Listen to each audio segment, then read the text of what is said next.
such as the transportation industry, manufacturing, and agriculture. All of this is justified by the need to do something about the existential threat of rising CO2 levels. We're told on a daily basis that prestigious organizations like the United Nations have predicted mass destruction and death if we don't get off fossil fuels. What we're not told is that some predictions have a track record of getting wrong. And wrong, I mean completely misinformed wrong. In 1989, the Associated Press reported that entire nation would be wiped off the face of the earth by rising levels. The global warming trend is not reversed by year 2000. We're now 2 decades past. We're not missing any nations, and humans are living longer, healthier, and wealthier lives than ever before. But aren't things bound to get worse? Haven't scientists established that CO2 is a greenhouse gas, a warming influence on the planet? Yes. A small part of the big picture. Although CO2 causes some warming, it's much less significant than we've been told. Since we started using significant amounts of fossil fuels in the middle of the 19th century, we've increased the percentage of CO2 in the atmosphere from 0.03% to 0.04%, which correlates with an average increase of about 2 degrees Fahrenheit. Correlates with significant global greening because CO2 is plant food. All this is far from unprecedented territory for our planet, which has existed with at least 10 times today's CO2 level and a 25-degree warmer temperature. What is truly unprecedented is how safe we are from climate. The International Disaster Database, a nonpartisan organization that tracks from climate-related causes, such as extreme heat, floods, storms, and drought, shows that such deaths have been plummeting as CO2 emissions have been rising. How is this possible? Because of the fossil fuel emitted the CO2, which has the power to climate-proof our environment, air conditioning, sturdy buildings, mass irrigation, and warming systems. Fossil fuel energy has not saved climate and made it unnaturally dangerous. It's taken our naturally dangerous climate and naturally safe. Fossil fuels are not an existential threat. They are an existential resource. It can be something much more important than the level of CO2 in the atmosphere. The level of human empowerment. Increased life expectancy, income, health, leisure time, and education are all tightly linked to increased access to fossil fuels. Does this mean that we shouldn't look for low-carbon energy alternatives? Of course not. But the alternatives should lead us toward more abundant, more reliable power, not less. The most promising form of alternative energy is not unreliable solar and wind, but reliable, carbon-free nuclear energy. Sweden gets 40% of its electricity from nuclear, France over 70%. While nuclear energy is smeared as unsafe, it has actually been demonstrated by study after study to be the safest form of energy ever created. And yet, Green New Deal proponents who say that we have 12 years to save the planet from rising CO2 levels vigorously oppose nuclear, in addition to all fossil fuel use. By opposing every affordable, abundant, reliable form of energy, the Green New Deal won't protect us from an existential threat. It is an existential threat. I'm Alex Epstein, author of The Moral Case for Fossil Fuels, for Prager University. Thank you for watching this video. To help keep PragerU videos free, please consider making a tax-deductible donation.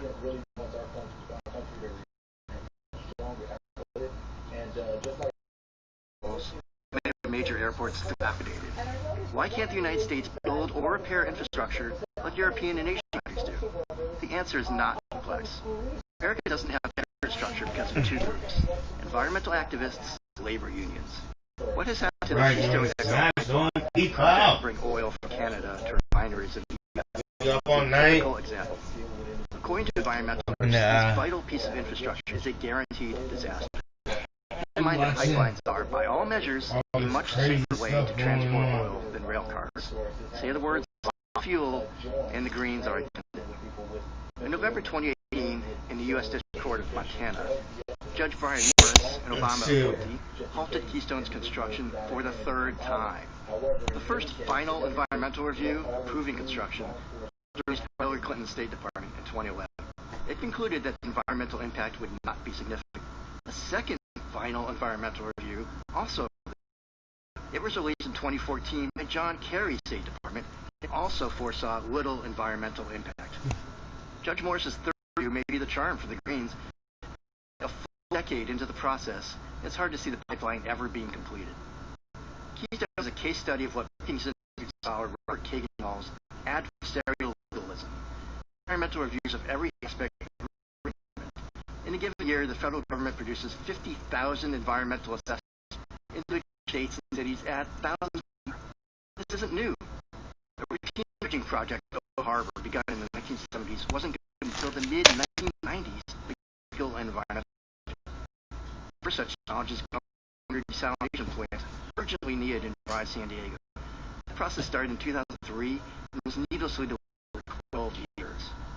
Simply raising New Jersey's rich roadway a bit to allow tall ships through had almost no environmental impact since it was merely an adjustment of an already built site, proceeded only after 5 years of and 20,000 pages of environmental studies.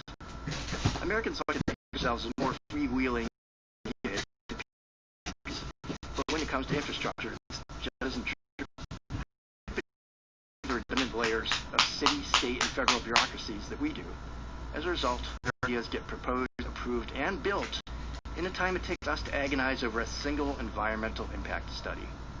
And to add insult to injury, their roads, bridges, subways, and airports are much cheaper to construct. A 2011 study by Israeli mathematician Alon Levy found that a mile of subway track in Japan continental typically costs $200 to $450 million per mile. Vancouver, Canada comes in lower than that. The line of 40% underground rail system in a densely populated area cost $130 million per mile. Even on the high-end, London's underground Jubilee line extension of the Tube, which opened in 1999, cost $640 million per mile. But in New York City, the 2nd Avenue subway, a 2-mile extension of an existing line, took 10 years and cost $2.4 billion per mile. And that's not an anomaly. The East Side Access Project, connecting Long Island residents to the east side of Manhattan, is set to cost an astonishing $3.5 billion per mile, according to the New York Times, which calls that 7 times the average cost in other cities around the world. Construction began in 2007 and hopes to wrap in 2022. 2030 sounds more realistic. Why is everything so expensive to build in the U.S.? Enter the labor unions. Their motto seems to be work slowly and charge more. Sometimes don't work at all. Workers from New York City's Sandhogs Union, which is critical to such projects, cost an astounding $111 per hour in wages and benefits, according to the Times investigation. A task that could be done in Madrid with 9 workers requires 24 in New York City, according to an estimate by the city's own Metropolitan Transportation Authority. It gets worse. An investigation of East Side Access construction found that roughly 200 of 900 workers on the underground project were being paid to do nothing. And such price tags and questionable union practices are not unique to New York City. In Boston, a simple Green Line extension of the light rail network that is being built on the surface, not underground, is set to cost some $530 million per mile. The result of all this? Americans are living in a 20th century infrastructure world. We can't build a 21st century one. The unions and environmentalists won't let us. I'm Kyle Smith of National Review for Prager University. Thank you for watching this video. To help keep PragerU videos free, please consider making a tax-deductible donation.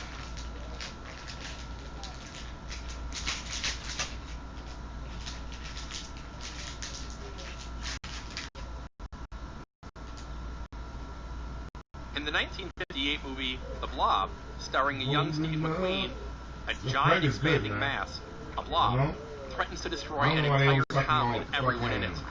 It keeps growing and growing, no one can stop it. The United States debt is like that blob. Unlike the fictional blob, it threatens to destroy more than an entire town, it threatens the entire nation. Where is Steve McQueen when you need him? Here are some numbers. The national debt currently stands at $22 trillion. That's trillion with a T. 10 years ago it was $10 trillion. 10 years from now it's projected to be $34 trillion. So the I'm interest watching payment on our debt is currently hold on, let me stop $300 this real billion quick. per year. Let me pause this towards real a quick. projected $1 trillion Thank you. within a decade.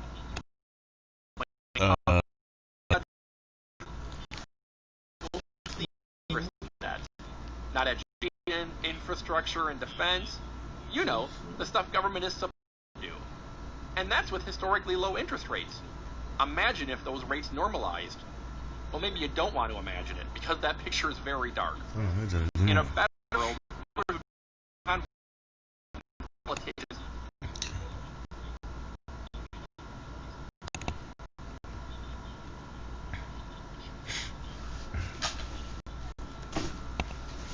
Alright, so the fuck with this remote at? I'm about to be watching just give me 2 seconds. Get my shit together. Sorry people. You know this is my first night on broadcasting. So make sure I hit that share or that like. Let me see.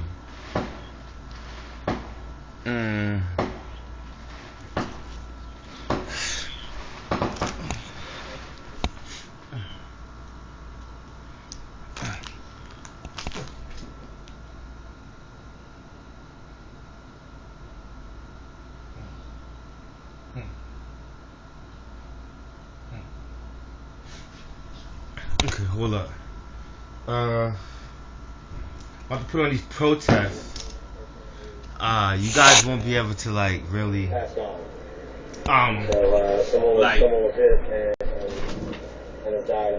see, I'm gonna actually try to put the screen on for you guys so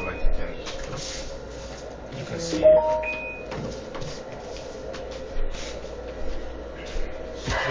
He said, "Don't move." Jump that I have off the screen. Right down for you guys. I haven't let this TV down so long. Probably really down for you guys.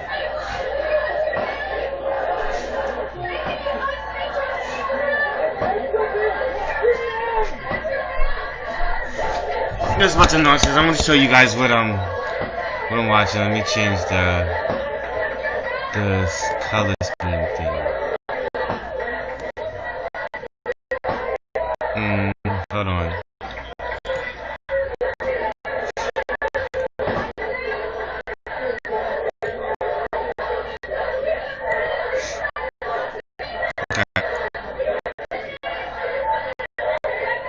So I don't know if you can oh, there we go. So I'm gonna kind of my daughter's toys and pull you guys together and you can watch the event. There you go. I think you can see it a little better. I want Ripley. Just bad quality. I was watching when I had it on me. The microphone is better on that side, and the megaphone on that side. There you go. So I've been told.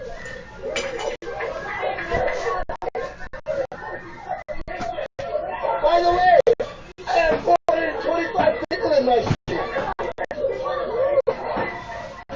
Alright, so we're watching, I think this is New York, New Orleans, Austin, Little Rock, Louisiana, and I will find more. Okay? And it is for him. Still protesting all night for no reason. We're going to discuss this.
guys in.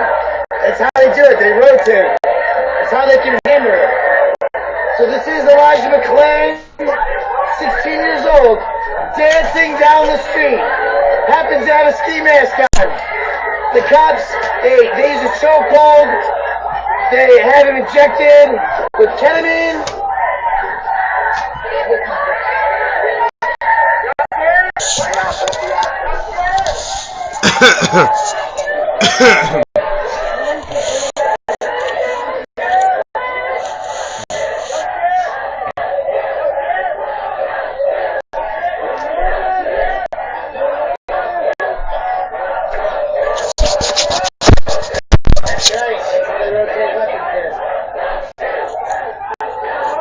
Can you see the orange ones? The orange ones are the shotguns. They got beanbags. They got trajectory items that hurt. Yes, this is the national story right now. 13. Alright. I didn't bring anything to this. It wasn't supposed to be this lit.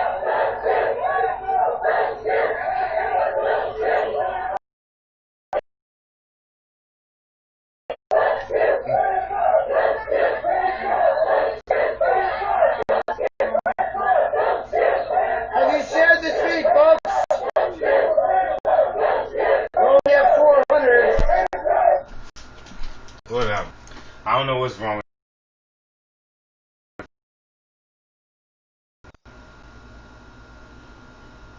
and I can't believe that they're still, you know, causing this type of mess.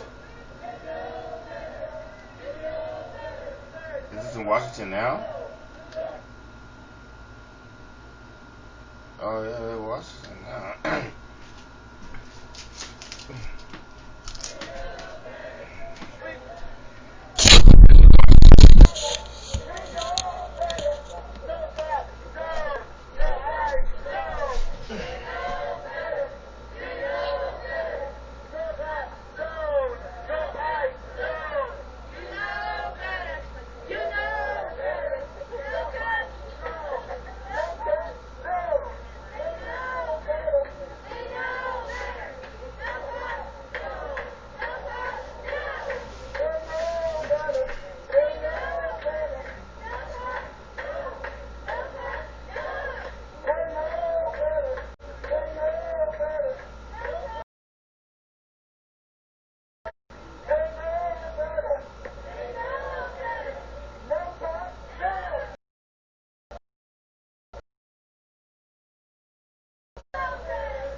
I was watching in DC.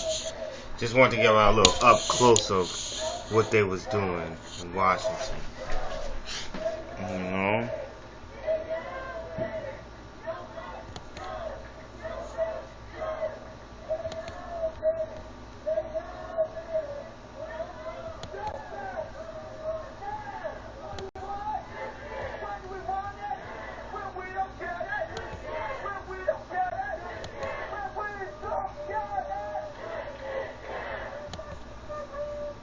When we don't get it, they shut it down.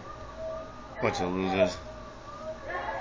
So, I'll be right back. I'm gonna watch this for a couple of seconds. And, yeah, just find out what's going on. Let me just see something real quick.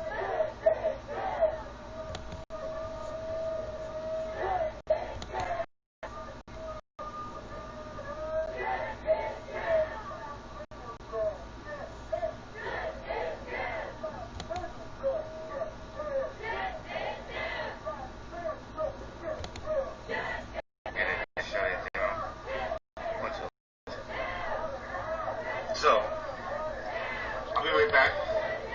I'm gonna watch this for a couple of seconds. And,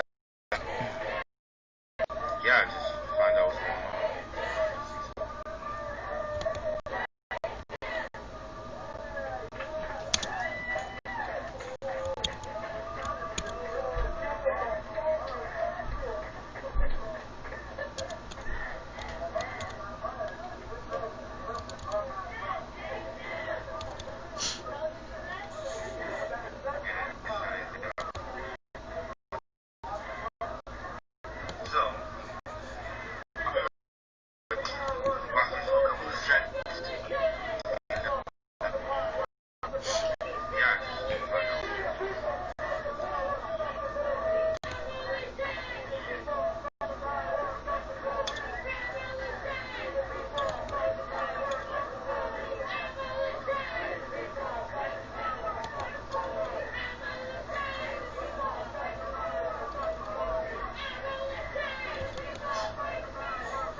Okay.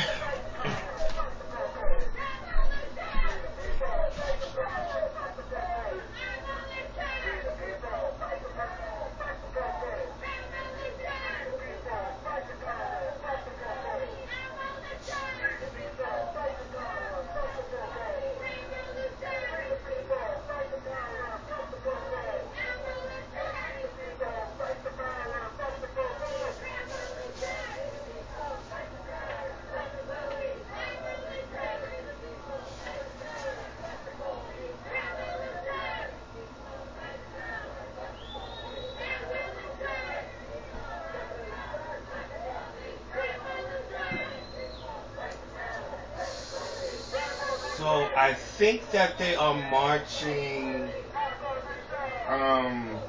in Washington D.C. Yeah, they are marching in Washington D.C.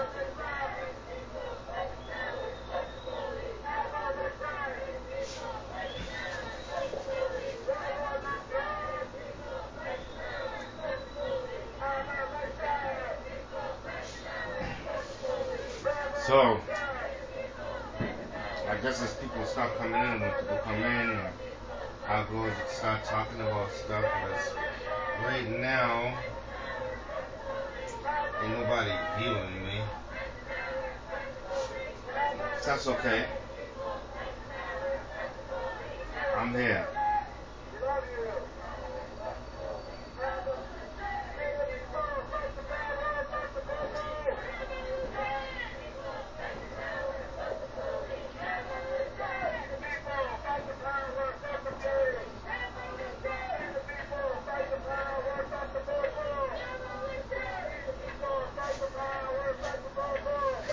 Okay, so let's see if yeah, and we doing this live. We're doing it live. I'm doing it live right with you. So I wanted to show you this one from Prego that was really good. You know?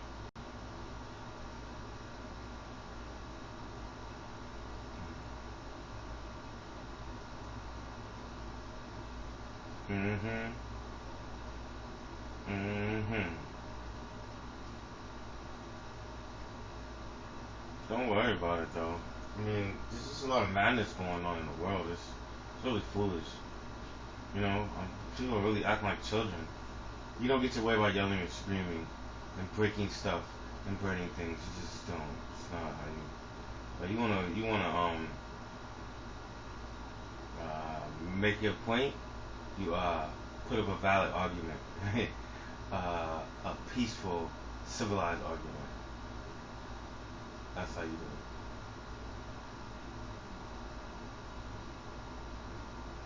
Right.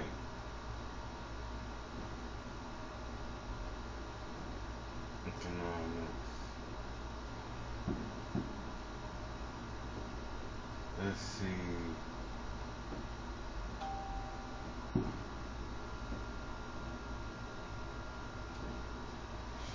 Mm.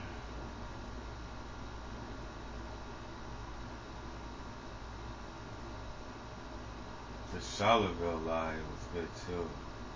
I'm gonna show you that one later. I should have already I should have already had this up.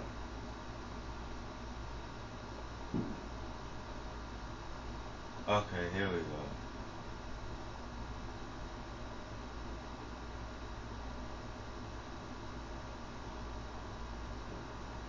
Should be in this one.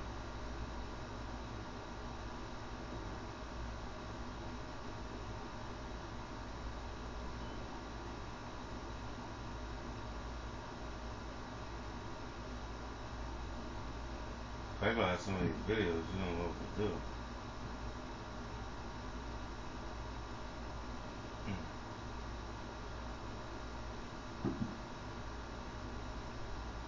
Okay, Candace Owens. Um,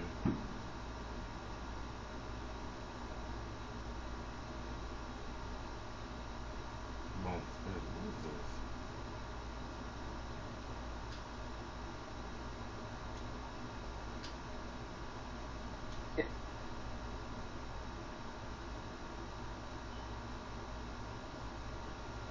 Okay, we're gonna go into my thing to find it.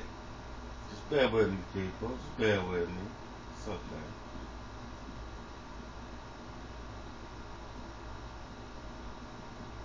Oh, the twins, those dudes is awesome. I love them.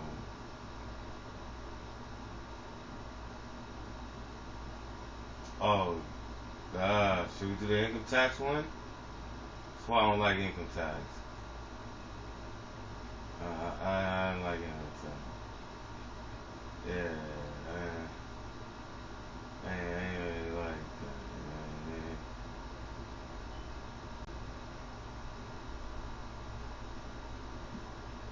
that. Okay, here we go. Y'all ready? I found it. When you think about racial equality and civil rights, Listen. which political party comes to mind? The Republicans or the Democrats? Most people would probably say the Democrats, but this answer is incorrect.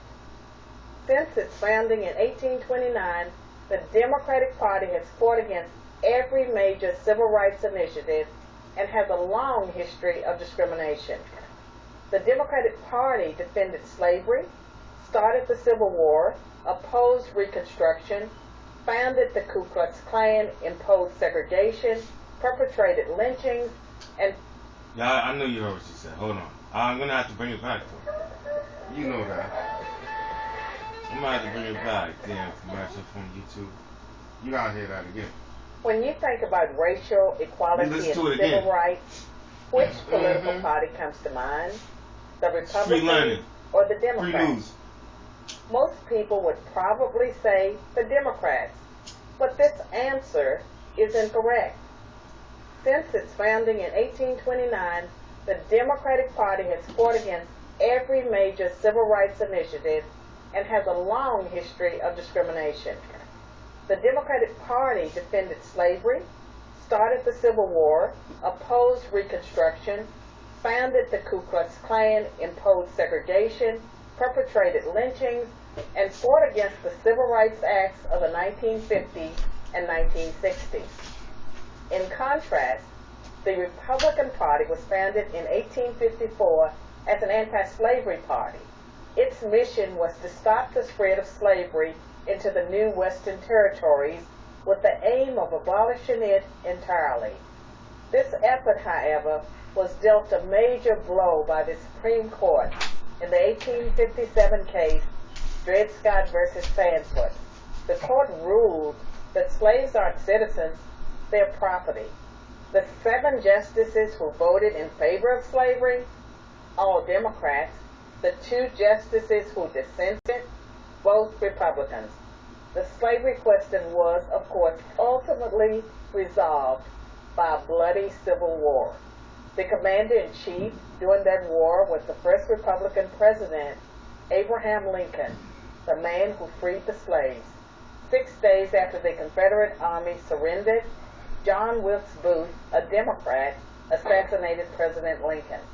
Lincoln's vice president, a Democrat named Andrew Johnson, assumed the presidency. But Johnson adamantly opposed Lincoln's plan to integrate the newly freed slaves into the South's economic and social order. Johnson and the Democratic Party were unified in their opposition to the 13th Amendment, which abolished slavery, the 14th Amendment, which gave blacks citizenship, and the 15th Amendment, which gave blacks the vote. All 3 passed only because of universal Republican support. During the era of Reconstruction, federal troops stationed in the South helped secure rights for the newly freed slaves. Hundreds of black men were elected to Southern state legislatures as Republicans, and 22 black Republicans served in the U.S. Congress by 1900. The Democrats did not elect a black man to Congress until 1935. But after Reconstruction ended, when the federal troops went home, Democrats roared back into power in the South. They quickly reestablished white supremacy across the region with measures like black codes, laws that restricted the ability of blacks to own property and run businesses, and they imposed poll taxes and literacy tests used to subvert black citizens' right to vote. And how is all of this enforced? By terror, much of it instigated by the Democrat Nathan Bedford Forrest. As historian Eric Poner, himself a Democrat, notes, in effect, the Klan was a military force serving the interests of the Democratic Party. President Woodrow Wilson, a Democrat, shared many views with the Klan. He resegregated many federal agencies and even screened the first movie ever played at the White House, the racist film, The Birth of a Nation, originally entitled The Klansman. A few decades later, the only serious congressional opposition to the landmark Civil Rights Act of 1964 came from Democrats. 80% of Republicans in Congress supported the bill, less than 70% of Democrats did. Democratic senators filibustered the bill for 75 days until Republicans mustered the few extra votes needed to break the logjam. And when all of our efforts to enslave blacks, keep them enslaved, and then keep them from voting had failed, the Democrats came up with a new strategy. If black people are going to vote, they might as well vote for Democrats. As President Lyndon Johnson was purported to have said about the Civil Rights Act, I'll have them voting Democrat for 200 years. So now, the Democratic Party prospers on the votes of the very people it has spent much of its history oppressing. Democrats falsely claim that the Republican Party is the villain, when in reality, it's the failed policies of the Democratic Party that have kept blacks down. Massive government welfare has decimated the black family. Opposition to school... Now, before I continue with that video, I just want to let you guys know, did you hear that? You know, it's just time to pause and reflect. Couple of tokes, or however you play your mind. This is shit that you should be listening to, you know? It matters, right? It matters. It matters. Go. Choice has kept them trapped in failing schools. Politically correct policing has left black neighborhoods defenseless against violent crime. So when you think about racial equality and civil rights, which political party should come to mind? I'm Carol Swain, Professor of Political Science and Law at Vanderbilt University for Prager University. Thanks for watching. To keep our videos free, click here. Well, that one was dope. Then we're gonna listen to this income tax one, and we're gonna get into Don Lemon. I can't stand him. We got a whole bunch of shit to cover tonight. I can't stand his ass. So gentle balance breaks. So this next one is about taxes and how the tax system is not really designed or right. Okay? Named Tom, Dick, and Harry Clapp. Turned up a little bit. They were raised in the same home with the same parents, had the same IQ, same skills, and same opportunities. Each was married and had 2 children. They were all carpenters making $25 per hour. While they were very similar in all these respects, they had different priorities. For example, Tom chose to work 20 hours per week, while his brother Dick worked 40 hours, and Harry 60. It should also be noted that Harry's wife worked full-time as an office manager for a salary of $50,000. Dick's wife sold real estate part-time 10 hours a week and made $25,000 per year. Tom's wife did not work. Tom and Dick spent all of their family income. Since they paid into Social Security, they figured they didn't need to save for retirement. Harry and his wife, on the other hand, had, over many years, put away money each month and invested it in stocks and bonds. Here's how it worked out. Tom made $25,000 a year. Dick and his wife made $75,000, and Harry and his wife $150,000. When a new housing development opened up in their community, the brothers decided to buy equally priced homes on the same private street. One day, the brothers decided to pool their funds for the purpose of improving their street, concerned about crime and safety, and wanting a more attractive setting for their homes, the three families decided to install a security gate at the street's entrance, repave the street's surface, and enhance the lighting and landscaping. The work was done for a total cost of $30,000. Harry assumed they would divide the bill 3 ways, each brother paying $10,000.